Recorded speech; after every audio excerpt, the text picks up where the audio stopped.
الحمد لله رب العالمين والعاقبة للمتقين والصلاة والسلام على سيد الأنبياء والمرسلين أما بعد فأعوذ بالله من الشيطان الرجيم بسم الله الرحمن الرحيم شهر رمضان الذي أنزل فيه القرآن هدى للناس وبينات من الهدى والفرقان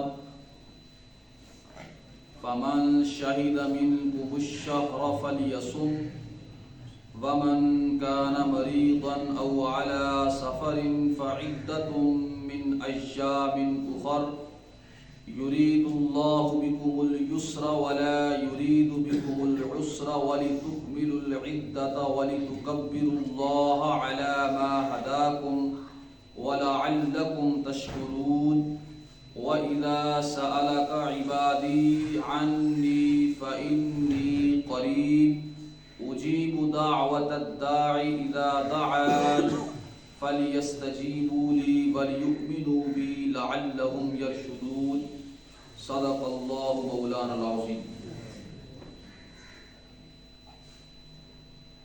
تمام دوست احباب محبت کے ساتھ نبی پاک صلی اللہ علیہ وآلہ وسلم کی بارگاہ میں درود و سلام پڑھیے۔ الصلاۃ والسلام علیک یا سیدی یا رسول اللہ، الصلاۃ والسلام علیک یا سیدی یا حبیب اللہ، الصلاۃ والسلام علیک یا سیدی یا رحمۃ للعالمین، الصلاۃ والسلام علیک یا سیدی یا خاتم النبیین۔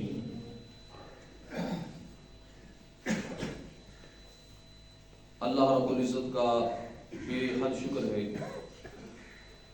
جس نے ہمیں ماہ رمضان المبارک کا دوسرا جمعہ المبارک عطا فرمایا۔ عزیزان گرامی قدر، قرآن مجید فرقان حمید کی سورہ بقرہ اس کی آیت نمبر 185 اور 186 کی تلاوت کی ہے۔ گزشتہ جمعہ المبارک پر جو بیان ہوا تھا اس بیان میں روزے کی فرضیت، اس کا مقصد اور روزے کے چند احکام و مسائل بیان ہوئے۔ اسی سلسلے کو آگے چلا رہے ہیں۔ چنانچہ اللہ رب العزت نے ارشاد فرمایا شہر رمضان، رمضان کا مہینہ، الذی انزل فیہ القرآن، جس کے اندر قرآن نازل فرمایا گیا ہے۔ اللہ رب العزت اس آیت کریمہ میں ماہ رمضان المبارک کا تعارف کروا رہے ہیں کہ ماہ رمضان المبارک کیا ہے، رمضان کا مہینہ کون سا مہینہ ہے۔ فرمایا کہ رمضان کا مہینہ وہ مہینہ ہے جس میں قرآن مجید فرقان حمید اتارا گیا ہے۔ پتہ چلا کہ ماہ رمضان المبارک اور قرآن کا آپس میں گہرا تعلق ہے۔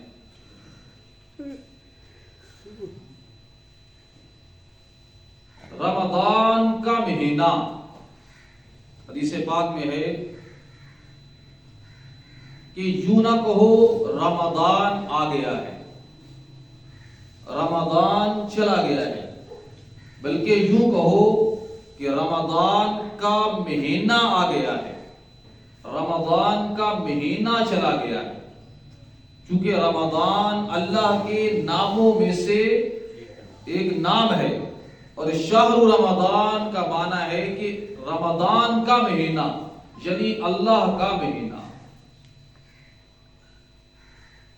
اور ایک اور یہ ہے کہ رمضان کا جو لفظ ہے، رمضان کا جو لفظ ہے یہ رمضان سے بنا ہے، اور رمضان کا معنی ہے گرمی کی شدت، دھوپ کی شدت، تیز دھوپ زمین پر پڑتی ہے تو اسے عربی میں رمضان کہا جاتا ہے. اور ماہ رمضان المبارک کو رمضان کیوں کہا گیا؟ اس لیے کہ اس مہینے میں روزہ داروں پر بھوک اور پیاس کی شدت ہوتی ہے، اس لیے اس مہینے کو ماہ رمضان کہا گیا ہے.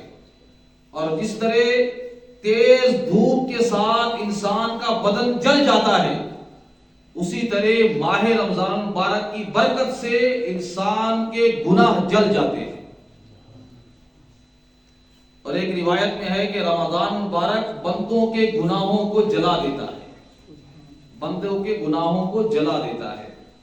اور ایک دوسرا قول یہ ہے کہ رمضان خریف کی اس بارش کو کہتے ہیں جو زمین کے گرد و غبار کو دھو ڈالتی ہے.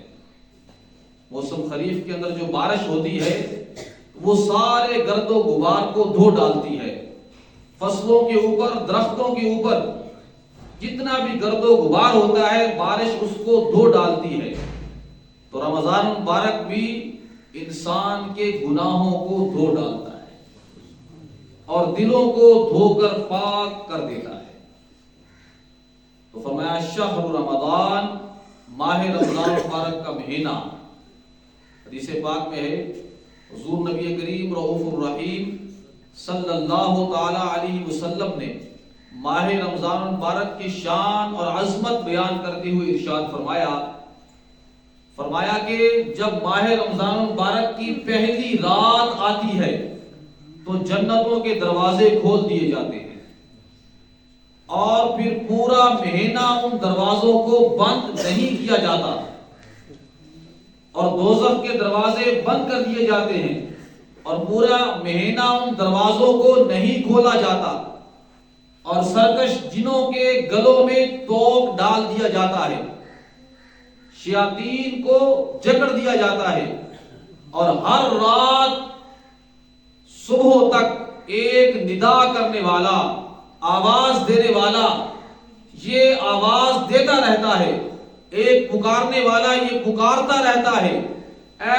نیکی کے طلب کرنے والے نیکی طلب کر اور نیکی کا ارادہ کر اور نیکی زیادہ کر، اور اے برائی کے طلب کرنے والے برائی میں کمی کر دے اور آخرت کی غور و فکر میں لگ جا. اور یہ آواز آتی رہتی ہے ہر رات ماہ رمضان مبارک کی کہ کوئی بخشش مانگنے والا ہے اس کی بخشش کر دی جائے، کوئی توبہ کرنے والا ہے کہ اس کی توبہ قبول کر لی جائے، کوئی دعا مانگنے والا ہے کہ اس کی دعا کو قبول کر لیا جائے، کوئی سوال کرنے والا ہے کہ اس کو سوال کے مطابق عطا کر دیا جائے. اور فرمایا کہ اللہ تعالیٰ ماہ رمضان مبارک کی ہر رات میں 60,000 لوگوں کو جہنم سے آزاد فرماتا ہے.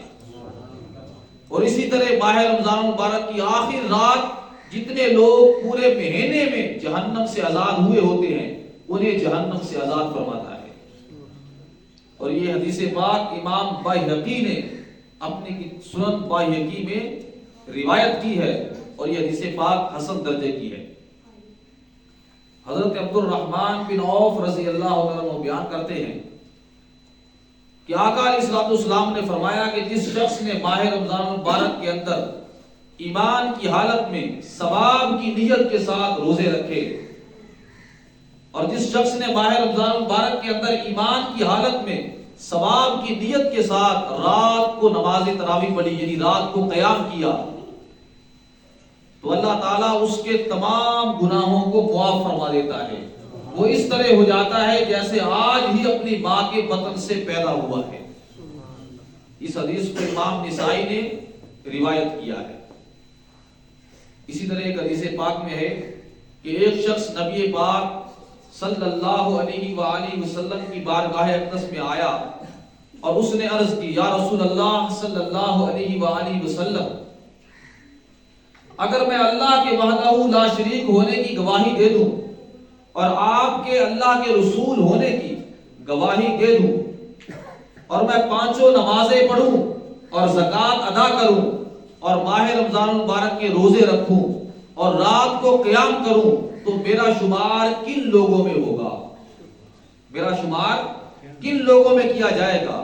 تو آقا علیہ السلام نے فرمایا صدیقین اور شہداء کے اندر شمار کیا جائے گا۔ پورے کا پورا اسلام، اللہ کی وحدانیت کی گواہی، رسول اللہ کی رسالت کی گواہی کے ساتھ 5 وقت کی نماز، ماہ رمضان مبارک کے روزے اور زکوٰۃ ادا کرنا اور اللہ کے حضور راتوں کو قیام کرنا، تو آقا علیہ السلام نے فرمایا تیرا شمار صدیقین اور شہداء میں ہوگا۔ عزیزان گرامی قدر، تو ماہ رمضان مبارک کا مہینہ اللہ رب العزت نے ہمیں عطا فرمایا۔ اس مہینے کے اندر ہمیں ہر قسم کے گناہوں سے بچنے کی پوری کوشش کرنی چاہیے، اور اللہ تعالیٰ کے حضور جتنی خیر طلب کر سکتے ہیں، جتنی نیکی طلب کر سکتے ہیں، جتنی خیر اکٹھی کر سکتے ہیں، اپنی طاقت اور قوت کے مطابق اتنی خیر ہمیں اکٹھی کرنی چاہیے، کیونکہ ماہ رمضان اللہ تعالیٰ نے لوگوں کے لیے ایک میدان کی مانند بنا دیا ہے کہ ہر شخص اپنی طاقت اور اپنی قوت کے مطابق اس کے اندر کوشش کرے اور زیادہ سے زیادہ نیکیاں اللہ کے حضور حاصل کر لے۔ فرمایا شہر رمضان الذی انزل فیہ القرآن، ماہ رمضان کا مہینہ وہ ہے جس میں قرآن اتارا گیا ہے۔ اور آگے قرآن کیا ہے؟ قرآن اللہ رب العزت کی وہ کتاب ہے ہدی للناس، جو ساری کائنات کے لوگوں کے لیے رہنمائی کرنے والا ہے، ساری کائنات کے لوگوں کے لیے ہدایت کا منبع ہے۔ کوئی شخص بھی قرآن مجید سے ہٹ کر کسی اور جگہ سے ہدایت اگر تلاش کرنا چاہتا ہے، ہدایت قرآن سے ہٹ کر کسی جگہ سے طلب کرنا چاہتا ہے، اسے ہدایت نہیں ملے گی، کہ اللہ پاک نے قرآن کو تمام لوگوں کے لیے ہدایت دینے والا بنا دیا ہے۔ قرآن ہے تو ساری کائنات کے لوگوں کے لیے ہدایت کا منبع، لیکن ہدایت حاصل کون کر سکتا ہے؟ فرمایا ہدی للمتقین، قرآن سے وہ لوگ ہدایت حاصل کر سکتے ہیں جو پرہیزگار ہیں، متقی ہیں۔ اور متقی کون ہیں؟ متقی وہ ہے جو اللہ پہ ایمان رکھتے ہیں، اللہ کے رسولوں پر ایمان رکھتے ہیں، 5 وقت کی نماز کو قائم کرتے ہیں، زکوٰۃ ادا کرنے والے ہیں، قرآن پہ یقین رکھنے والے ہیں، آخرت پہ کامل یقین رکھنے والے ہیں، وعدوں کو پورا کرنے والے ہیں، شرمگاہوں کی حفاظت کرنے والے ہیں، نمازوں میں خشوع اور خضوع کرنے والے ہیں، امانتوں کو ادا کرنے والے ہیں، نمازوں کی حفاظت کرنے والے ہیں، سجدہ کرنے والے ہیں، رکوع کرنے والے ہیں، اللہ کے حضور قیام کرنے والے ہیں، اور دن کو روزہ رکھنے والے ہیں، مسلمانوں کے کام آنے والے ہیں۔ وہ مومن جن کی ہاتھ اور زبان سے تمام دوسرے مسلمان محفوظ ہیں، نہ تو زبان سے کسی کو تکلیف پہنچاتے ہیں اور نہ ہی ہاتھ سے کسی کو تکلیف پہنچانے کا باعث بنتے ہیں، یہ وہ لوگ ہیں جو قرآن مجید سے ہدایت حاصل کر سکتے ہیں، ورنہ قرآن تو تمام انسانیت کے لیے ہدایت کا منبع ہے۔ وَبَيِّنَاتٍ مِّنَ الْهُدَىٰ، قرآن کے اندر ہدایت کے واضح دلائل موجود ہیں، روشن دلائل موجود ہیں۔ قرآن کی ہر آیت دلیل ہے اللہ رب العزت کی وحدانیت پر، آخرت پر، انسان کی ہدایت پر۔ والفرقان، اور حق اور باطل میں فرق کرنے والا ہے۔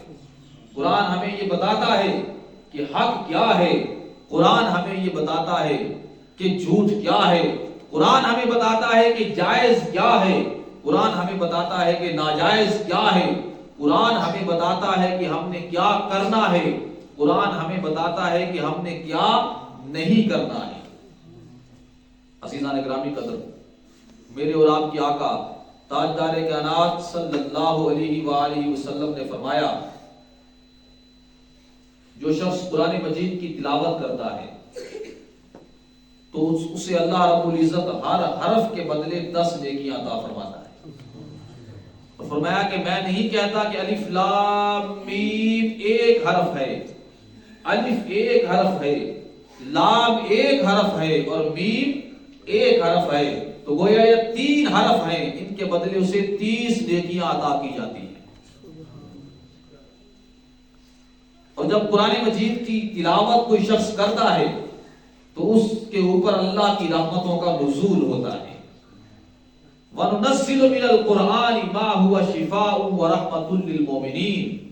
قرآن کو مومنوں کے لیے شفا بھی بنایا گیا ہے اور رحمت بھی بنایا گیا ہے. جب ایک مومن قرآن کی تلاوت کرتا ہے، قرآن میں غور و فکر کرتا ہے، قرآن کے اندر ڈوب کے اسے پڑھتا ہے تو اس کے دل کے اوپر رقت طاری ہو جاتی ہے، اس کا دل نرم ہو جاتا ہے. جب اس کا دل نرم ہوتا ہے تو اس کی آنکھوں سے آنسو جاری ہو جاتے ہیں. جب آنکھوں سے آنسو جاری ہوتے ہیں تو یہ علامت ہے کہ اس کے اوپر اللہ کی رحمت اور سکون نازل ہو رہا ہے. میرے اور آپ کے آقا تاجدار کائنات صلی اللہ علیہ وآلہ وسلم نے حضرت عبداللہ ابن مسعود رضی اللہ تعالیٰ عنہ کو فرمایا کہ اے ابن مسعود مجھے قرآن پڑھ کے سناؤ. عرض کی یا رسول اللہ قرآن تو آپ کے اوپر نازل ہوا ہے، قرآن تو آپ پر نازل ہوا ہے، میں کیسے پڑھ کے سناؤں؟ آقا علیہ السلام نے فرمایا کہ مجھے یہ اچھا لگتا ہے کہ دوسرے سے قرآن سنوں. حضرت عبداللہ ابن مسعود فرماتے ہیں میں نے سورہ نساء کی تلاوت شروع کی اور پڑھتا گیا اور آقا علیہ السلام سن رہے تھے اور میں بھی نیچے منہ کر کے پڑھ رہا تھا. اور جب میں اس آیت کریمہ پر پہنچا فَكَيْفَ إِذَا جِئْنَا مِنْ كُلِّ أُمَّةٍ شَهِيدًا، تو آقا علیہ السلام نے فرمایا کہ بس کرو بس کرو اے ابن مسعود بس کرو. اور جب میں نے اپنا چہرہ اٹھا کر آقا علیہ السلام کے چہرہ انور کو دیکھا تو آپ رو رہے تھے. اس آیت کا معنی کیا ہے؟ فَكَيْفَ إِذَا جِئْنَا مِنْ كُلِّ أُمَّةٍ شَهِيدًا، جس دن ہم ہر امت میں سے ایک گواہ اٹھا کر لائیں گے اور اے پیارے محبوب ہم آپ کو ان سب پر گواہ بنا کر لائیں گے. تو آقا علیہ السلام نے فرمایا بس کرو بس کرو. یہ سن کر آقا علیہ السلام رو رہے تھے. عزیزان گرامی قدر اپنے بچوں کو بھی قرآن مجید کا حافظ بنانا چاہیے ہمیں.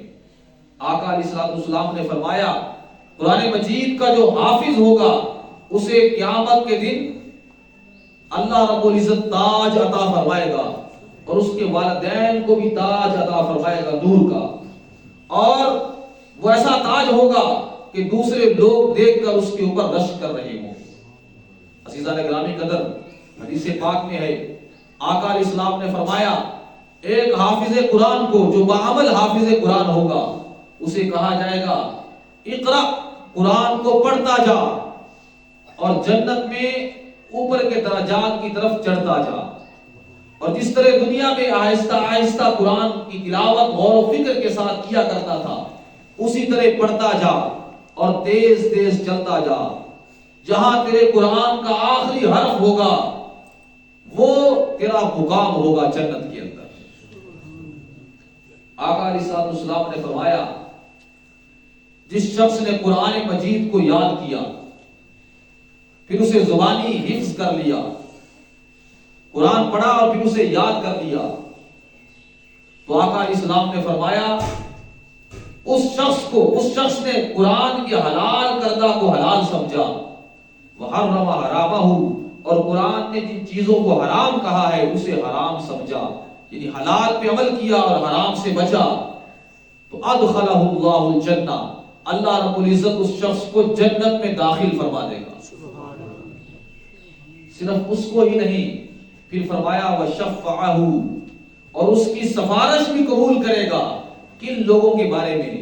اللہ رب العزت اس کے خاندان میں ایسے 10 لوگوں کے بارے میں اس حافظ قرآن کی شفاعت قبول فرمائے گا وَجَبَتْ لَهُ النَّارُ، جن کے اوپر جہنم فرض ہو چکی ہوگی، یعنی جو پکے جہنمی ہوں گے لیکن مسلمان ہوں گے، کلمہ پڑھنے والے ہوں گے، تو اللہ اس حافظ قرآن کی شفاعت سے انہیں جنت میں داخل فرمائے گا. عزیزان گرامی قدر اللہ رب العزت بغیر شفاعت کے بھی انہیں اپنی رحمت سے جنت میں داخل فرما سکتا تھا، اور وہ اللہ کی رحمت سے ہی جنت میں جائیں گے، اور حافظ قرآن بھی اللہ کی رحمت سے ہی جنت میں جائے گا. پھر اللہ پاک اس کی سفارش سے کیوں انہیں جنت میں داخل فرما رہا ہے؟ دراصل وہ حافظ قرآن کے مرتبے کو قیامت کے میدان کے اندر ظاہر فرمائے گا کہ اس نے میرا قرآن پڑھا تھا، تو اس آج میدان حشر میں اس کا مرتبہ ظاہر ہو جائے، ورنہ وہ تو ہر ایک چیز کا جاننے والا ہے، وہ تو بغیر شفاعت کی بھی جنت میں داخل فرما سکتا ہے۔ عزیزان گرامی قدر، اس لیے ہمیں بھی چاہیے کہ ہم قرآن پڑھیں، اس کے اندر غور کریں، اور اپنے بچوں کو بھی قرآن پڑھائیں اور قرآن کا عالم بنائیں، تاکہ ہماری دنیا اور آخرت سنور جائے۔ عزیزان گرامی قدر، سورہ اخلاص قرآن مجید فرقان حمید کی، اس کے تو کیا کہنے ہیں۔ آقا علیہ السلام نے فرمایا کہ میرے صحابہ، آج میں تمہیں قرآن پڑھ کر سناؤں گا۔ صحابہ کرام انتظار میں تھے، آقا علیہ السلام تشریف لائے، آپ نے سورہ اخلاص قل هو اللہ احد اللہ الصمد لم یلد ولم یولد ولم یکن لہ کفوا احد، اس کی تلاوت فرمائی اور پھر تشریف لے گئے۔ صحابہ کرام انتظار میں ہے کہ قرآن مجید آقا علیہ السلام پورا پڑھ کے سنائیں گے۔ پھر آقا علیہ السلام نے تشریف لائے، پوچھا یا رسول اللہ، آپ نے ہمیں فرمایا تھا کہ قرآن مجید کی تلاوت پڑھ کر سناؤں گا۔ تو آقا علیہ السلام نے پھر سورہ اخلاص پڑھی اور پھر سورہ اخلاص پڑھی، اور پھر فرمایا کہ جو شخص 3 دفعہ سورہ اخلاص پڑھتا ہے تو اللہ رب العزت اسے ایک قرآن کا ثواب عطا فرما دیتا ہے۔ ایک قرآن مجید سورہ اخلاص جو ہے یہ 1/3 قرآن کے برابر ہے۔ اس میں حکمت کیا ہے؟ اس میں حکمت یہ ہے کہ قرآن نے جن موضوعات پر گفتگو فرمائی ہے، دلائل پیش کیے ہیں، وہ 3 ہیں: اللہ کی توحید، رسولوں کی رسالت اور آخرت کا دن۔ یہ قرآن اس کے گرد ہی گھومتا رہتا ہے، بندوں کو اس کے اوپر یقین دلاتا ہے۔ تو سورہ اخلاص میں ان 3 میں سے ایک موضوع بیان ہو گیا، اللہ کی توحید بیان ہو گئی۔ گویا 3 دفعہ پڑھا تو پورے قرآن کا ثواب اللہ رب العزت نے اسے عطا فرما دیا۔ پھر اللہ پاک نے ارشاد فرمایا فمن شہد منکم الشہر، بس جو کوئی بھی تم میں سے اس مہینے کے اندر موجود ہو، فلیصم، اس کو چاہیے کہ وہ روزہ رکھے۔ یعنی بندہ موجود ہے، تندرست ہے، صحت مند ہے، ماہ رمضان مبارک کا مہینہ آ گیا ہے، تو فرمایا اس کے اوپر روزہ فرض ہے، وہ روزہ نہ چھوڑے۔ یہاں ایک سوال پیدا ہوتا ہے، ایک شخص سعودی عرب میں رہ رہا تھا اور وہ ماہ رمضان مبارک کے اندر پاکستان آ گیا۔ اب 1 یا 2 دن پڑے تھے ماہ رمضان مبارک کے اندر، اور وہ وہاں سے پاکستان آیا۔ تو اکثر ایسا ہوتا ہے کہ وہاں روزہ پہلے شروع ہوتا ہے اور یہاں بعد میں شروع ہوتا ہے۔ تو وہاں سے روزے رکھتا ہوا آیا اور یہاں اس کے روزے 30 مکمل ہو گئے، اور ابھی یہاں ماہ رمضان مبارک موجود ہے۔ اور اللہ پاک نے فرمایا فمن شہد منکم الشہر فلیصم، تم میں سے جو موجود ہو اسے چاہیے کہ وہ اس مہینے کے روزے رکھے۔ اب وہ شخص کیا کرے گا؟ اس میں 2 رائے ہیں، لیکن بہتر رائے یہی ہے کہ وہ روزہ رکھے، وہ روزہ رکھے۔ اگر اس کے 29 روزے ہوئے ہیں تو 30 ہو جائیں گے، اور اگر 30 ہو چکے ہیں تو پھر بہتر یہی ہے کہ وہ روزہ رکھ لے، کیونکہ ایک حدیث پاک میں ہے کہ جب لوگ روزہ رکھیں تو تم بھی روزہ رکھو، اور جب لوگ روزہ چھوڑ دیں، عید کریں، تو تم بھی ان کے ساتھ عید کرو۔ اب دوسرا سوال یہ ہے کہ ایک شخص پاکستان میں تھا اور وہ سعودی عرب چلا گیا یا کسی ایسے ملک میں چلا گیا جہاں ان کا بدلہ کا فرق ہے، یعنی وہاں پہلے یا بعد میں چاند نظر آ گیا ہے، تو اس صورت میں کیا کرے گا؟ تو اس صورت میں بھی تمام فقہائے کرام اس بات پر متفق ہیں کہ جس جگہ پہ انسان موجود ہے وہاں کا جو بدلہ ہے، وہاں کے احکام اس کے اوپر جاری ہوں گے، تو اس کے اوپر بھی سعودی عرب کے احکام جاری ہوں گے، یعنی اس نے وہاں بھی روزہ رکھنا ہے اگر ماہ رمضان مبارک موجود ہے، اور اگر وہاں عید کر لی ہے تو اس نے بھی ان کے ساتھ ہی عید کرنی ہے۔ پھر اللہ رب العزت نے ارشاد فرمایا دوبارہ ایک دفعہ آیت نمبر 54 کے اندر بھی اللہ رب العزت نے یہی ارشاد فرمایا تھا اور دوبارہ دوہرا رہا ہے۔ ومن کان مریضا او علی سفر فعدۃ من ایام اخر، چونکہ روزہ ہر حال میں رکھنا ضروری ہے، اس لیے فرمایا اس کا مطلب یہ نہیں ہے کہ جو مریض ہے جس کا ذکر پہلے ہو چکا ہے ایک دفعہ، اگر کوئی بیمار ہے یا مسافر ہے تو اسے چاہیے کہ وہ گنتی دوسرے دنوں میں پوری کرے۔ یرید اللہ بکم اليسر ولا یرید بکم العسر، اللہ پاک تمہارے اوپر آسانی پیدا کرنا چاہتا ہے، تمہیں مشکل میں نہیں ڈالنا چاہتا۔ یہ جو روزہ فرض کیا ہے اللہ پاک نے ہمیں مشکل میں ڈالنے کے لیے نہیں کیا، بلکہ ہمیں آسانی ہی دینا چاہتا ہے، اس لیے اس نے مریض کو بھی معاف کر دیا کہ اس وقت تک نہ رکھے جب تک کہ تندرست نہ ہو جائے، اور اسی طرح اس نے یہ روزہ مسافر کو بھی رخصت دے دی کہ جب وہ سفر سے واپس لوٹ آئے تو اس وقت روزہ مکمل کرے، گنتی کو پورا کرے۔ وَلِتُكْمِلُوا الْعِدَّةَ، اور چاہیے کہ تم گنتی پوری کرو، جو روزے رہ گئے ہیں بعد میں انہیں رکھو، اور اسی طرح ماہ رمضان مبارک کے روزوں کی گنتی پوری کرو۔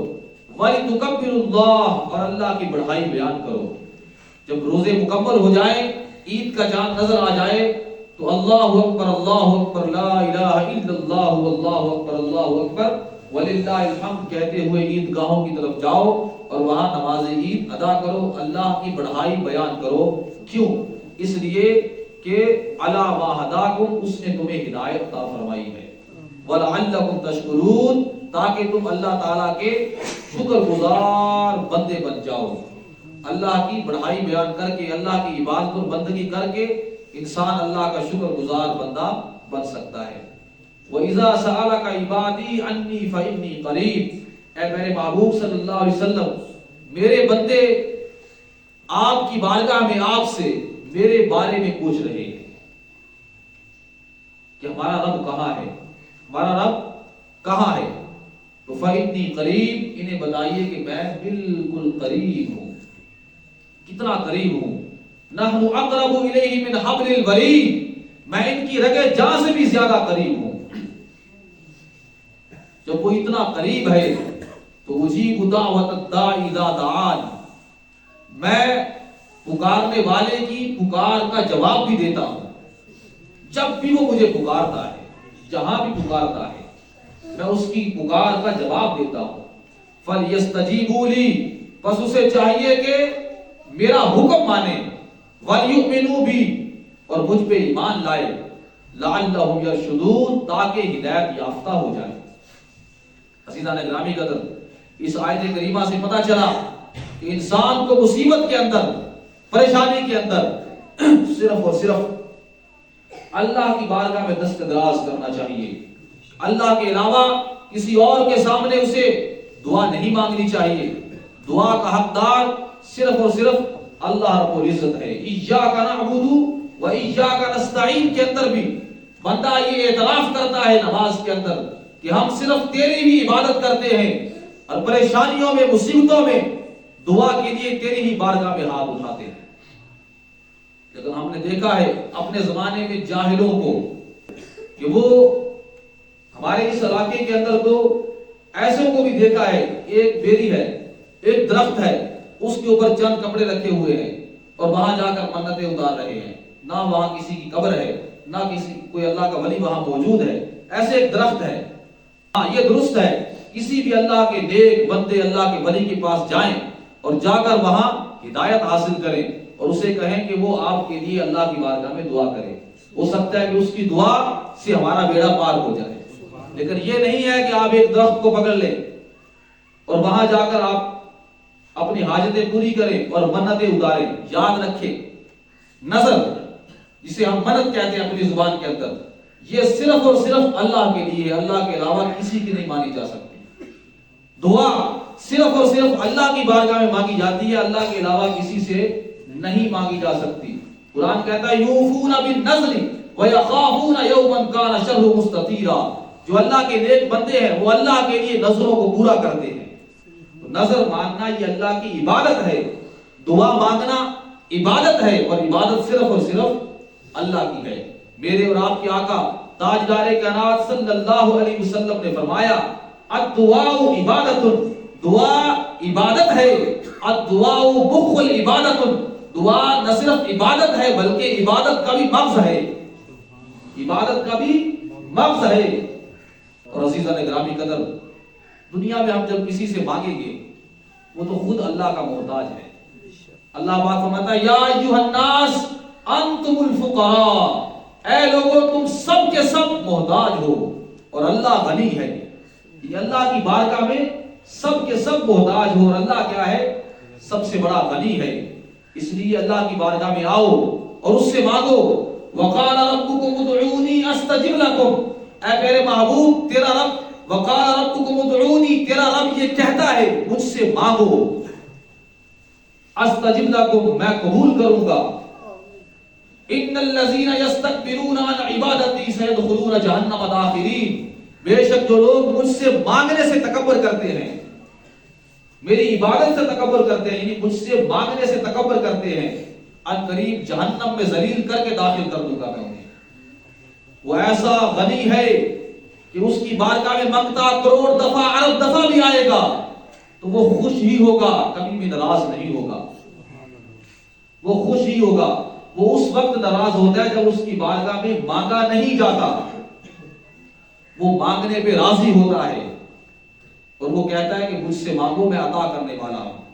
تو عزیزان گرامی قدر، میرے اور آپ کے آقا علیہ السلام کی حدیث پاک سنیں، تم اپنی ہر ضرورت کا سوال اللہ سے کرو، حتیٰ کہ جوتے کے تسمے کا سوال بھی اللہ سے کرو. یہ ہے دعا، اسے دعا کہتے ہیں کہ جوتے کے تسمے کا سوال بھی اللہ سے کرو. اس کا مطلب یہ نہیں ہے کہ مسجد میں آ کر اللہ سے جوتے کا تسمہ مانگنا ہے اور دکان پہ جا کر نہیں لینا. اس کا مطلب یہ ہے کہ جب آپ کے پاس اتنے بھی کچھ نہیں ہے کہ ایک جوتے کا تسمہ لے سکتے ہو اور آپ کسی سے مانگ رہے ہیں تو وہ اللہ کی بارگاہ میں سوال کرو دعا کے طور پہ. یہ آقا علیہ السلام سمجھانا چاہتے ہیں کہ دعا جو ہے وہ صرف اور صرف اللہ کی بارگاہ میں کرنی ہے، خواہ جوتے کے تسمے کی ہی کیوں نہ ہو. اللہ تعالیٰ میں دعا اللہ تعالیٰ ہمیں عمل کرنے کی توفیق عطا فرمائے. آمین. بجاہ نبی سنتے رہو.